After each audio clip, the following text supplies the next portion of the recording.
सबको जय मसीह की। आज के मनन के लिए जो वचन परमेश्वर हमें दिया, न्यायों की किताब उसका 6 अध्याय 13 वचन। न्यायों की किताब उसका 6 अध्याय 13 वचन।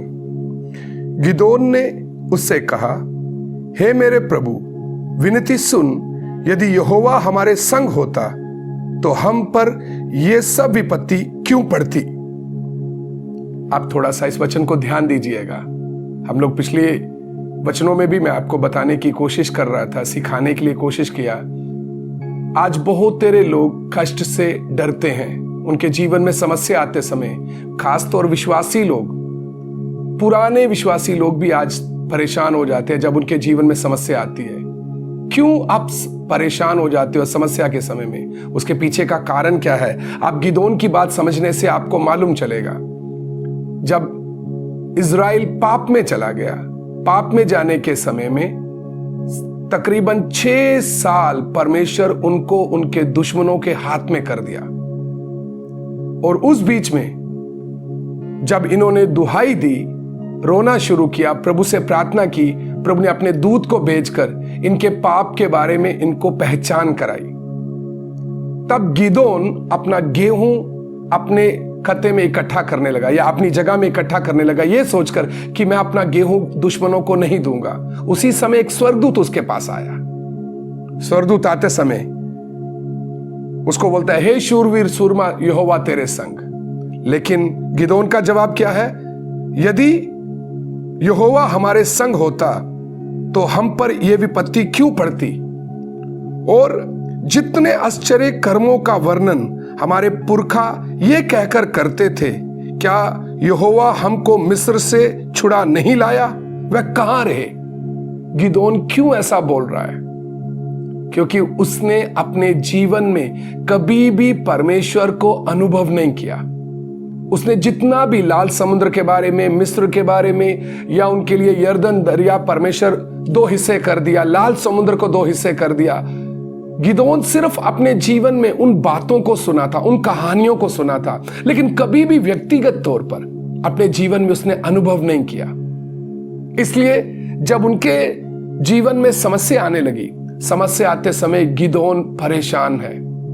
इसी तरह आज बहुत तेरे विश्वासी वचन सुनते जा रहे हैं। आपने एम शैमुएल के द्वारा सुना, पास्टर फिनी के द्वारा सुना, और हमारे कितने सेवकों के द्वारा, संसार में और कितने सेवकों के द्वारा हम वचन सुनते जा रहे हैं, सीखते जा रहे हैं। लेकिन इतना वचन सुनने के बाद भी हम परेशान क्यों हो रहे हैं? क्योंकि हम लोग, बहुत तेरे विश्वासी हमारे बीच में ऐसे हैं जिन्होंने अपने जीवन में परमेश्वर को अनुभव नहीं किया।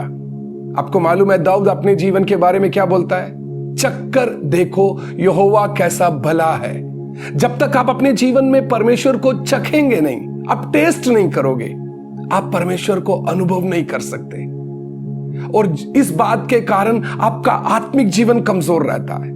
और अगर आपका आत्मिक जीवन कमजोर है तो जरूर इस बात का फायदा शैतान उठाने की कोशिश करेगा। आपको मालूम है, यीशु मसीह जब बपतिस्मा लिया, बपतिस्मा लेने के बाद आत्मा उन्हें जंगल में ले गया ताकि शैतान से उनकी परीक्षा हो। वहां पर रहते हुए तकरीबन 40 दिन यीशु को बीत गए। अंत में उनको भूख लगी। जब उनका भूख का स्तर बढ़ने लगा, उनकी भूख बर्दाश्त से ऊपर जा रही है, क्योंकि वो उस समय संपूर्ण मनुष्य तौर पर उस परिस्थिति को सामना कर रहे हैं, तब शैतान परखने के लिए आ गया। इसी तरह जब आप आत्मा में कमजोर हो, आपके जीवन में वचन जितना अच्छी तरह जड़ पकड़ना चाहिए, आपने वचन को जड़ पकड़ने नहीं दिया, क्योंकि आप वचन के लिए उतना समय खर्च करने नहीं करते। आप थोड़ा सा वचन पढ़ लिया, थोड़ा सा वचन सुन लिया, आपको लगता है बस मैंने मसीह जीवन का एक बहुत बड़ी ड्यूटी, बहुत बड़ा जिम्मेवारी पूरी कर दी। लेकिन यह वचन 1 अध्याय पढ़ लिया या आपने थोड़ा सा वचन सुन लिया काफी नहीं। यह वचन आपको समझ आना, क्योंकि जब आपको समझ आएगा तभी यह वचन आपके अंदर एक जड़ पकड़ेगा। शैतान आपके मन में बहुत तेरे विचार डालता है, आपकी परेशानियों में, आपकी बीमारी में, आपकी पैसे की तंगी में विचार डालता है। देखो, तुम्हारा परमेश्वर तुम्हारे साथ होता तो क्या तुम्हारी हालत ऐसी होनी थी? क्यों तुम्हें पैसे की तंगी देखनी पड़ रही है? तुम्हारा परमेश्वर तुमसे प्यार नहीं करता। तुम्हारा परमेश्वर को तुम्हारी कोई चिंता ही नहीं है, तुम्हारे परमेश्वर को तुम्हारे बारे में कोई फिक्र नहीं है। आप देखिए पतरस के द्वारा भी प्रभु का आत्मा कितना अच्छा लिख के रखा है, अपनी सारी चिंता उसी पर डाल दो, उसको तुम्हारा ध्यान है। परमेश्वर को हमेशा अपने लोगों का, अपने उद्धार पाए जो जितने लोग परमेश्वर के राज्य में आए हैं, जिन्होंने उनको उद्धारकर्ता के तौर पर स्वीकार किया, हमेशा परमेश्वर उनका ध्यान रखता है, हमेशा उनका ध्यान रखता है। इसलिए आप लोग समझते समय, कभी भी शैतान आपके मन में यह विचार डालते समय कि परमेश्वर आपसे प्यार नहीं करता, परमेश्वर आपका देखभाल नहीं करता, या परमेश्वर को आपकी परवाह नहीं है, यह शैतान की चालाकी है। वो आपकी कमजोरी का फायदा उठाना चाह रहा है। यीशु मसीह ने यूहन्ना सुसमाचार में कितना अच्छा बोला है। उन्होंने बोला, जैसा पिता मुझसे प्यार करता है वैसे ही मैं तुमसे प्यार करूंगा, वैसे ही मैं तुमसे प्यार करता हूं। तो आप सोचिए, जैसा पिता यीशु से प्यार करता था वैसा ही प्यार वो हमसे करता है। और लिखा है, अंत तक सदैव मैं तुम्हारे साथ रहूंगा। तो आप सोच कर देखिए, स्वर्ग का परमेश्वर हमारे साथ रहता है, वो दुनिया के अंत तक हमारे साथ है, तो क्या वो हमें भूल जाएगा? अगर आपको ऐसा लगता है वो आपको भूल जाएगा, तो परमेश्वर को मनुष्य बनकर इस पृथ्वी में आने की जरूरत क्यों थी? क्या जरूरत थी उनको मनुष्य बनकर आने के लिए? क्योंकि लिखा है, परमेश्वर ने जगत से ऐसा प्रेम किया, अपना इकलौता पुत्र दे दिया। जगत का मतलब है मैं और आप। जब हम पापी थे, जब हम पाप में डूबे हुए थे, हम परमेश्वर को भी नहीं जानते थे, उस समय भी परमेश्वर हमसे प्यार करता था। आज तो मैंने और आपने उसको अपना उद्धारकर्ता स्वीकार किया है। परमेश्वर ने हमारी समझ को खोल दिया कि हम परमेश्वर को अपना उद्धारकर्ता के तौर पर स्वीकार करें। तो जब हमने परमेश्वर को अपना उद्धारकर्ता के तौर पर स्वीकार किया, हमें उनका पुत्र होने का सौभाग्य मिला है। तो क्या परमेश्वर हमें भूल जाएगा?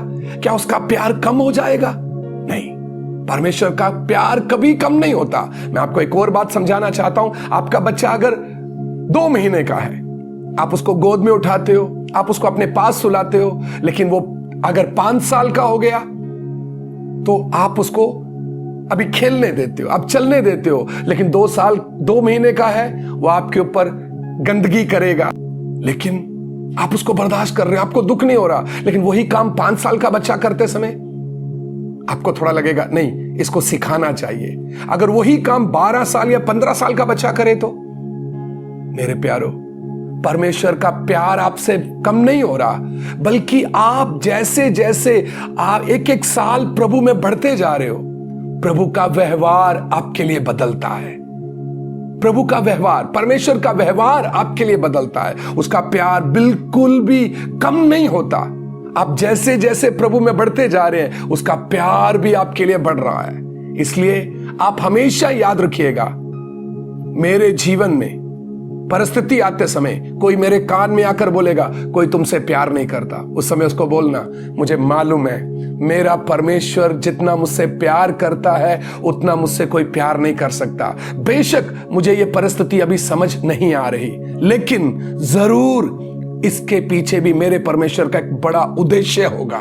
इसीलिए पौलुस बोलता है, पल भर का हल्का सा क्लेश हमारे लिए अनंत महिमा उत्पन्न करता है। तो अनंत महिमा का मतलब वो अधिकार, वो सौभाग्य, वो जीवन हमें जो मिलने जा रहा है, हम उसमें बहुत जल्दी प्रवेश करेंगे। लेकिन आप डरते रहेंगे, आप प्रार्थना में, आप वचन में कमजोर रहते हो, आप वचन के लिए टाइम नहीं देते, आपको शैतान इसी तरह परेशान करता रहेगा। वचन में मजबूत हो जाइए ताकि आप परिस्थितियों को सामना करते हुए उस महिमा के लिए, अनंतकालीन महिमा के लिए तैयार हो जाए। प्रभु आपको आशीष दे।